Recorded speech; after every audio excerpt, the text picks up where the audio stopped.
Hello friend, स्वागत है आपका अपने ही चैनल इंग्लिश स्टडी प्लेटफॉर्म में। आज हम एक और अच्छी कहानी पढ़ेंगे, साथ के साथ में वर्ड का मीनिंग भी देखेंगे, ग्रामर के रूल भी पढ़ेंगे। द ग्रेट यानी महान, हॉर्समैन यानी घुड़सवार। वंस यानी एक बार, एक किंग फेस्ड रिवॉल्ट यानी एक राजा को विद्रोह का सामना करना पड़ा। एट द हैंड्स यानी हाथों के द्वारा, ऑफ हिज चिeftains यानी अपने सरदारों के हाथों के द्वारा। इन ए पार्ट यानी एक हिस्से में, ऑफ हिज किंगडम यानी अपनी राजधानी की। ही रश्ड वह जल्दी पहुंचा, देयर यानी वहां पर, विथ ट्रूप्स यानी अपने सैनिकों के साथ में। बट द रिवेल्स जो विद्रोही थे, डिपीटेड यानी हरा दिया, पर पराजित कर दिया। द किंग यानी राजा को, एंड ट्राइड और कोशिश की, टू किल हिम यानी उसको मारने की। द किंग जो राजा था, समहाउ यानी कैसे भी, स्केप्ड यानी बच निकला, एंड रीच्ड पहुंचा, ए विलेज यानी एक गांव में। एक काइंड हार्टेड विलेजर यानी एक दयालु दिल जो गांव वाला था। सो यानी देखा, इसी की सेकंड फॉर्म में पास्ट इंडेफिनिट का टेंस है। हिज कंडीशन यानी उसकी स्थिति को, एंड इनवाइटेड और उसको आमंत्रित किया, हिम यानी उसको, इनटू हिज हाउस यानी अपने घर में। ही वॉज नॉट अवेयर यानी वह परिचित नहीं था या फिर जानकार नहीं था, दैट द पर्सन जो आदमी है, वॉज द किंग हिमसेल्फ यानी खुद में एक राजा है या फिर राजा था। द विलेजर टोल्ड यानी गांव वाले ने बताया, हिज वाइफ यानी अपनी पत्नी को, टू एक्सटेंड देना द बेस्ट हॉस्पिटलिटी यानी सबसे अच्छा अतिथि सत्कार, सेइंग कहते हुए, डियर यानी प्रिय। ही जावर गेस्ट ही है कि वह हमारा मेहमान है या फिर वह अपना मेहमान है। We must keep him comfortable, हमें उसे आरामदायक स्थिति में रखना चाहिए। द विलेजर्स वाइफ जो गांव वाले की पत्नी थी। देखो, जब भी अपोस्ट्रोफी एस लगा हुआ होता है तो वो काके की का अर्थ देता है, यानी एक प्रकार से ऑफ प्रपोजिशन का अर्थ देता है। सर्व्ड यानी परोसा या फिर दिया, द किंग यानी राजा को, द बेस्ट फूड यानी जो सबसे अच्छा भोजन था वो। वाइल द विलेजर जो गांव वाला था, अनब्रिल्ड होता है मतलब बेलगाम करना घोड़े को, द किंग्स हॉर्स यानी राजा के घोड़े को। देखो, मैंने बताया था अपोस्ट्रोफी एस का मतलब होता है काके की। देखो यहाँ पे आएगा किंग्स हॉर्स यानी राजा के घोड़े को, के का अर्थ आ रहा है। विलेजर्स वाइफ यानी गांव वाले की पत्नी की। तो जब भी अपोस्ट्रोफी एस लगता है तो हम हिंदी में उसको का के की के हिसाब से पढ़ेंगे।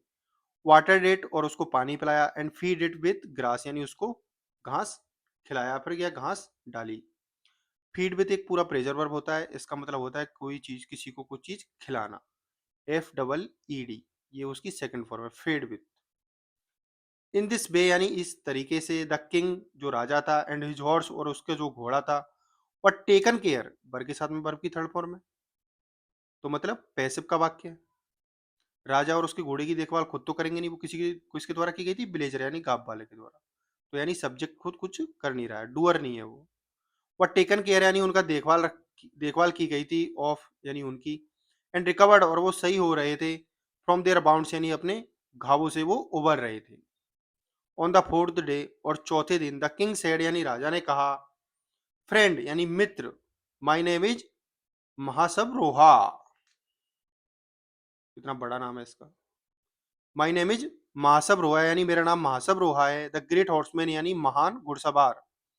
माई हाउस जो मेरा घर है, इज सिचुएटेड इसका मतलब होता है स्थित होना, इन द मिडिल यानी मध्य में, ऑफ द टाउन यानी कस्बे के, नाउ यानी अब, आई मस्ट गो मुझे जाना चाहिए, if you ever happen to be in the town, if you ever यानी कभी तुम्हारा, हैपन यानी आना हो, to be in the town यानी कस्बे की ओर, जस्ट आस्क पूछना, द सेंट्री यानी दरवान से, एट द साउथर्न गेट जो दक्षिणी द्वार है उस पर, अबाउट मी यानी मेरे बारे में, ही विल ब्रिंग वो तुम्हें लाएगा, बिल के साथ में वर्ब की फर्स्ट फॉर्म में।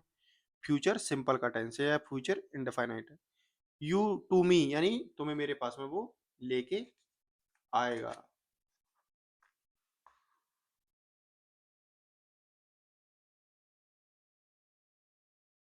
वंस होम यानी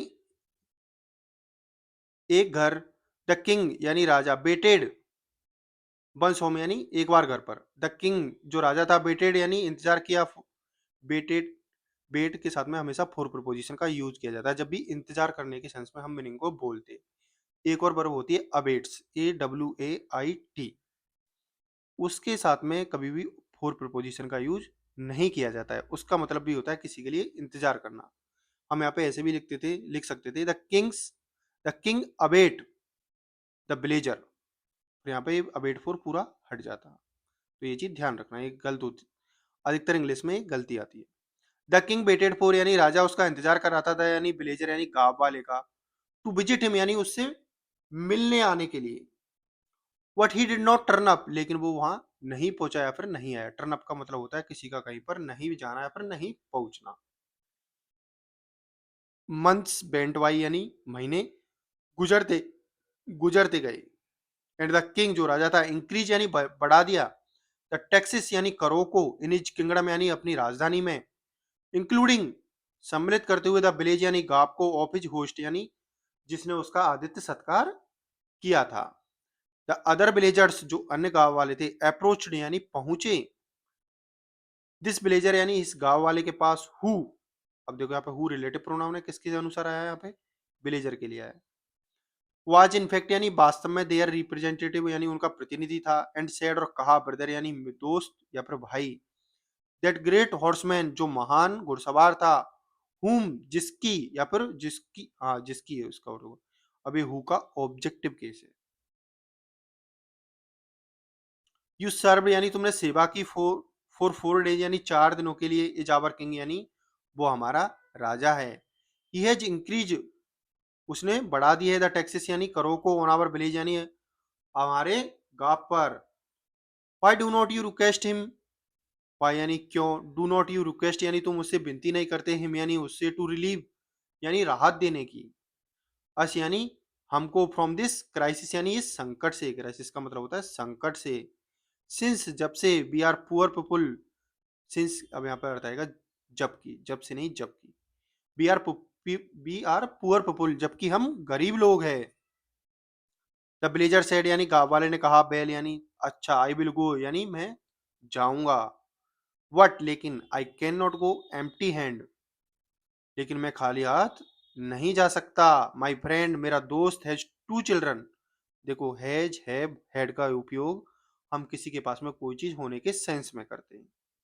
हैज हैव का उपयोग कब करते हैं हम, जब बात प्रेजेंट में बोली जाए, और हैड का उपयोग कब करते हैं हम, जब बात पास्ट में बोली जाए। जैसे आई हैड ए कार यानी मेरे पास में एक कार थी। माई फ्रेंड हैज 2 चिल्ड्रन यानी मेरे मित्र के पास में 2 बच्चे हैं, एंड ए वाइफ और एक पत्नी है। I will have to carry, देखो have plus to, to plus verb की फर्स्ट फॉर्म, जब कोई ऑब्लिगेशन होता है तब हम हैव के साथ में टू प्लस वर्ब की फर्स्ट फॉर्म का यूज करते हैं। अब वो बोल रहा है I will have to carry यानी मुझे ले जाने चाहिए, क्लॉथ यानी कपड़े, एंड ऑर्नामेंट्स यानी आभूषण, टू बी गिवन, अब देखो टू बी के साथ में वर्ब की थर्ड फॉर्म यानी पैसिव का टेंस है। अब देखो क्या दे रहा है वो, टू बी गिवन यानी देने चाहिए, क्या देने चाहिए, ऑर्नामेंट्स, ऑर्नामेंट्स खुद कुछ काम कर नहीं रहा है, ऑर्नामेंट दिए जाएंगे तो इसलिए उसको पैसिव में लिखा गया है।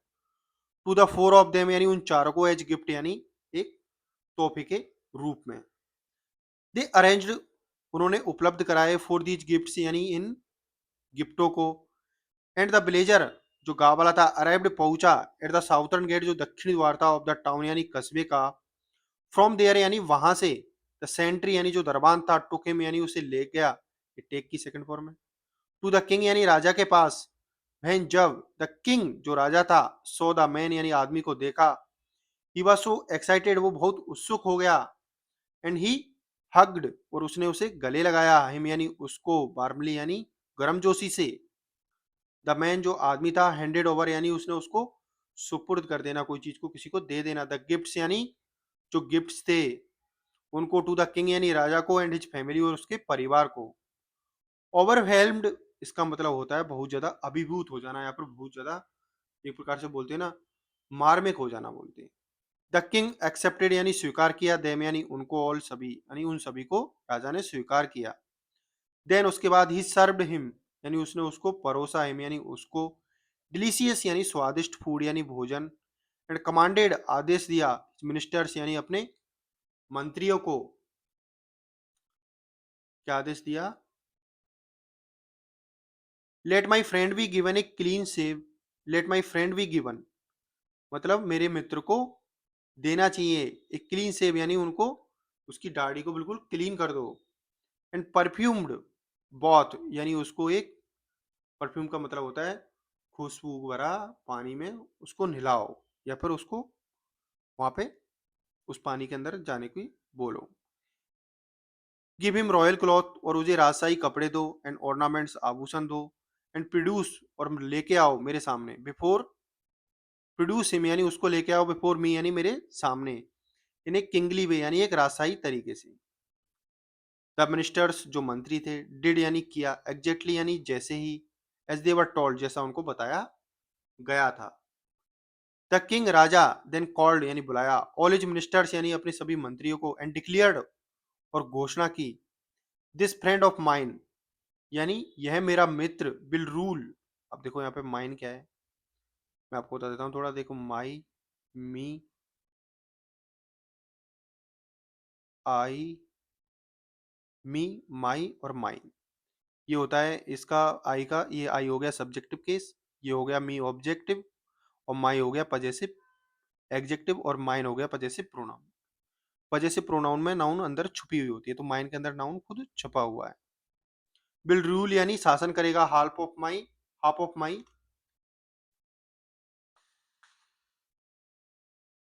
हाफ ऑफ माई किंगडम यानी आदि मेरी राजधानी पर। हिज फैमिली यानी उसका परिवार, विल स्टे यानी रहेगा या रुकेगा, विद यानी हमारे साथ। आई ऑल्सो रिमूव यानी मैं हटाता हूँ, द टैक्सेस यानी सभी करों को, that were lived on, leave on का मतलब देखो LEVY होता है, LEVY का मतलब होता है किसी के ऊपर कोई टैक्स लगाना या फिर थोकना। हिज विलेज यानी उसके गांव पर, रिसेंटली यानी हाल ही में। सम ऑफ द किंग्स मिनिस्टर यानी कुछ राजा के जो मंत्री थे, ग्रू, अब ये ग्रो की सेकंड फॉर्म है यानी उनके अंदर बढ़ने लग गई, जीलियस यानी ईर्षा, ऑन हियरिंग दिस यानी ये सब सुनकर। देखो ऑन है, हियर यानी हियरिंग वर्ब की ING फॉर्म है, यानी टू प्रपोजिशन के बाद में हमेशा वर्ब की फर्स्ट फॉर्म यूज की जाती है, बाकी सभी प्रपोजिशन के साथ में ING फॉर्म का यूज किया जाता है। दे सेड उन्होंने कहा, मैनी अनप्लीजेंट यानी बहुत भरी बुली, थिंग्स यानी बातें, अबाउट द मैन यानी आदमी के बारे में, टू द प्रिंस यानी राजकुमार से। दे टोल्ड द प्रिंस उन्होंने राजकुमार को बताया, दैट की दे फेल्ट ह्यूमिलेटेड यानी उन्हें अपमान महसूस हुआ है, एंड आर वरिड और वो चिंतित है, फॉर हिम यानी उसके लिए। The Prince asked the king यानी राजकुमार ने राजा से पूछा, फादर यानी पिताजी, आई डू नॉट अंडरस्टैंड मैं समझ नहीं पा रहा हूँ, why you are so overwhelmed यानी तुम बहुत ज्यादा अभिभूत या फिर मार्मिक क्यों गए हो, बाय दिस ऑर्डिनरी मैन इस आम आदमी के द्वारा। द किंग रिप्लाइड यानी राजा ने जवाब दिया, सन यानी पुत्र, दिस इज द मैन यह वही आदमी है, हु गेव मी शेल्टर यानी जिसने मुझे शरण दी थी, इन हिज हाउस यानी अपने घर में, आफ्टर बाद में, आई वॉज डिफीटेड जब मेरी हार हो गई थी उसके बाद में, या फिर पराजय हो गई थी तब। आई कुड कम बैक मैं वापस आया हूँ, टू रूल यानी शासन पर, only on account, on account of का मतलब होता है के कारण। हिज हॉस्पिटलिटी उसके आतिथ्य सत्कार के कारण मैं बैक टू रूल यानी शासन पर वापस आया हूँ। Y should I not give away A part of my wealth, give away का मतलब होता है किसी को कुछ हिस्सा दे देना।